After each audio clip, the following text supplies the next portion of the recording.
Let's go. Do you all remember the tongue twister that we tried in our previous session? I saw a kitten eating chicken in the kitchen.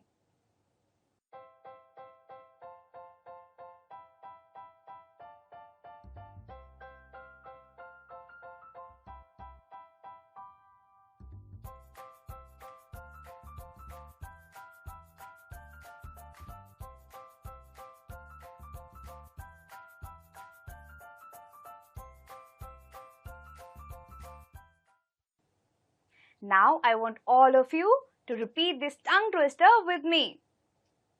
I saw a kitten eating chicken in the kitchen.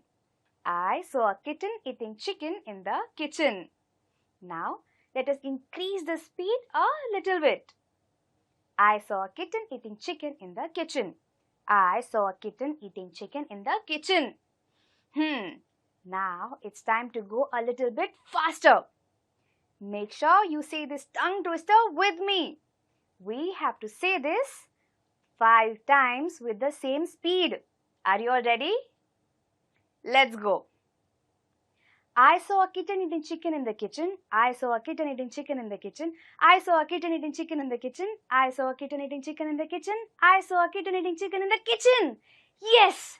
Finally, we were all able to say it. Disciple. Our fifth and the last word is counseled. Counseled. Counseled. Now, I will repeat these words for you once again. But this time, I want all of you to write these words down in your notebooks and try to say them out loud with me. Are you all ready? Let's go. Our first word is endowed. Our second word is funnel. Our third word is exhausted. Our fourth word is disciple. And our fifth word is counseled.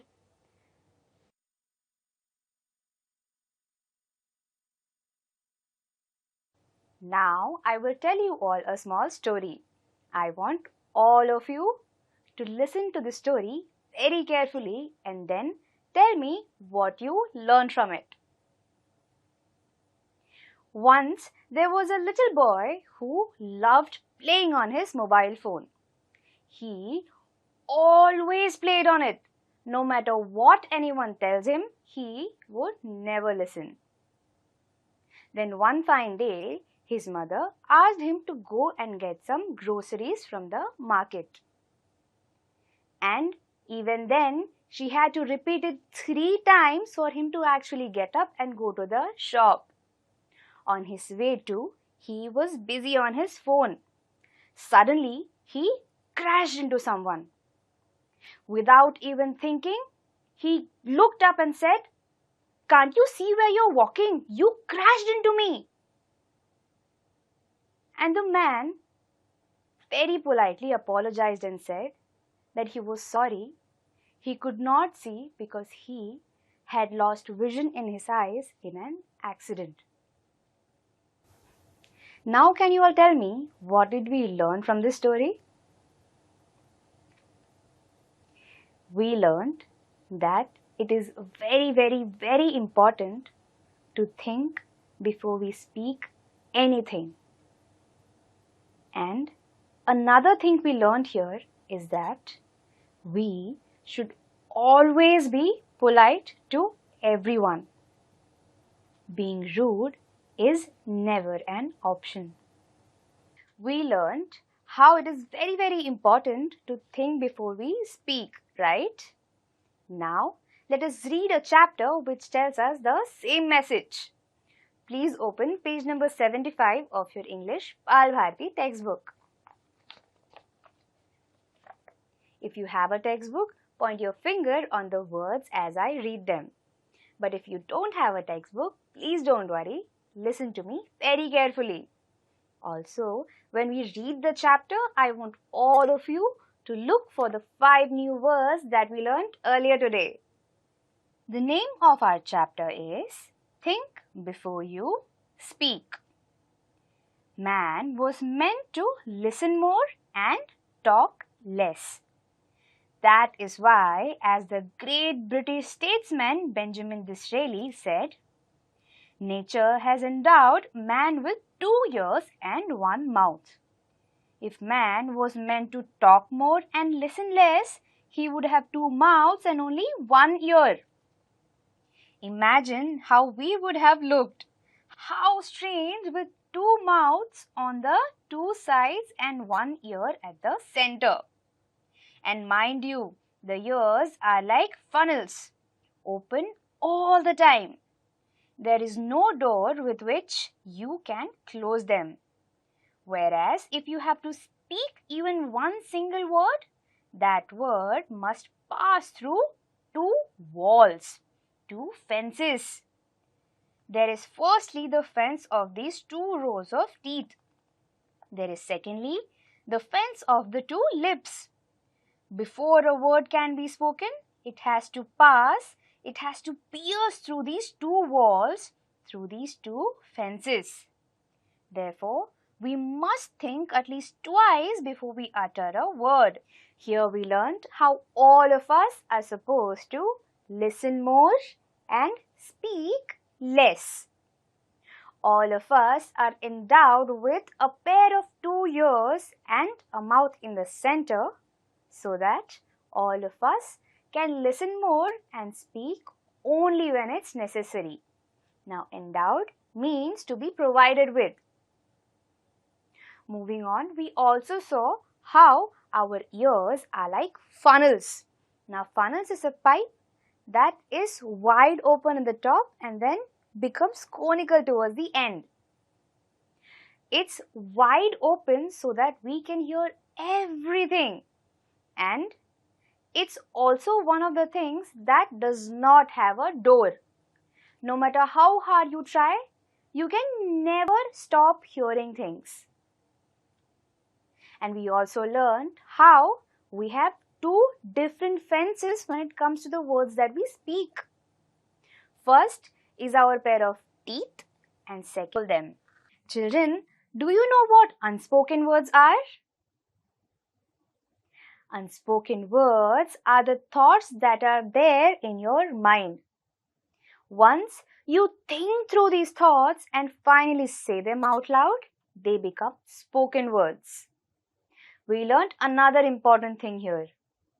We are the master of unspoken words, but slaves of the spoken ones. Here it means that we have the power to control whatever thoughts that run in our mind. But once we have said those words out loud, there is no way that we can take them back. Whatever the consequences are, we will have to bear with them just like a slave. A young man went to his spiritual teacher and said, I have spoken very harsh and unkind words to my friend, and he is deeply hurt. I am afraid I have lost my friendship with him. How can I make amends? The wise teacher gave him a fresh sheet of blank paper and a pen. He said to the young man, write down on this paper all the harsh things you said to him. The young man did as he was told and showed the paper to the teacher. Now, tear up this sheet of paper into as many small bits as you can. The wise teacher said. Soon the single sheet was torn into 100 tiny bits of paper. Throw the bits out of the window, the teacher told him. Once, a young boy goes up to his teacher and says that he had said some harsh words to his friend and now he was feeling very, very guilty. He asked his teacher what can he do to get forgiveness from his friend. Now, guess what the teacher said? The teacher asked the young boy to write down every harsh word he had told his friend on a piece of paper. Now this boy writes down all the words he has said on a piece of paper and then goes to his teacher and asks him, "Now what do I do with this?" His teacher says, "Tear them up into the tiniest of pieces and then throw them out of the window." Now the boy thinks this is such an easy thing to do. Just by doing this, I will be forgiven. Now the boy starts tearing the paper and throwing them outside the window. Why do you think the teacher asked him to do this? That was easily done. It was a windy day and the tiny bits were scattered far and wide even as the young man watched. Now go out into the street and collect as many bits of the paper as you can, the teacher ordered him. The young man was taken aback. But that will be difficult, he stammered. It will be difficult indeed, but do give it a try, the teacher suggested. The young man went out. He returned half an hour later, exhausted. He had not been able to get hold of a single torn bit from the paper he had torn up just a while earlier. This is what happens with the spoken word, the teacher said to him. Once you have spoken the words aloud, it is very difficult to take them back. Therefore, learn to think before you speak in anger. It was a very windy day, and now that the boy had thrown all the pieces of paper outside the window, he was very satisfied. He goes up to his teacher and asks him, "What next?" That's when his teacher tells him, "Now go out and get those pieces back inside." Now the boy is shocked. He cannot comprehend what he had heard. He starts stammering. Stammering is something that you do when you find it difficult to speak. You start repeating the same letter or words again and again. The boy began saying, but. In spite of all of this, the boy did go out to get all those pieces back. But after all these hours of exhausted work, he still could not get all the pieces back. Exhausted means to be very, very tired after doing a lot of work. That's when his teacher tells him, then this paper is just like the words that were spoken. Once they are out, there is no way that you can get them back in. No matter how hard you try and no matter how much you want to take them back. Socrates was one of the wisest men of the ancient world. Many were the youths whose lives he influenced for the better. Socrates counseled his disciples to keep their mouths shut and speak only when absolutely necessary. "O wise one, how may we know when it is right to speak?" they asked him. "Open your mouth to speak only after you have asked yourself 3 questions and received an affirmative answer to each of these 3, replied Socrates. What were the 3 questions? The first question we must ask ourselves before we speak is it true? If we are not sure about the veracity of what we are saying, it is better that we do not utter a word. When we utter words carelessly, we ourselves become transmitters of untruth. The second question to ask is it pleasant? Many are the empty remarks and vain statements that people make in idleness to hurt others. It is better that these unpleasant words remain unspoken. The third question, according to Socrates, is it useful? Is our statement going to benefit the listener? Will our words bring comfort to someone? Are we likely to help someone with what we say? Only in that case should we go ahead and speak. Socrates was one of the wisest men in the ancient world. He counseled a lot of his disciples into speaking only when it's necessary. Counsel means to advise, and disciples are followers. He said something that is of utmost importance. He said that whenever you want to speak something, always ask these three questions to yourself. The first question is it true? Whatever it is that you want to say, are you sure that it's correct? If you are not, if you think there is the slightest chance that it is wrong, then it's better to not say it. The second question is it pleasant? Whatever it is that you're going to say, is it going to hurt someone? Or is it going to calm them? Or are you not sure of it? Only if you are sure that the reaction is going to be positive is when you should say it. The third question is it useful? Whatever it is that you want to speak, will it be useful to your listener?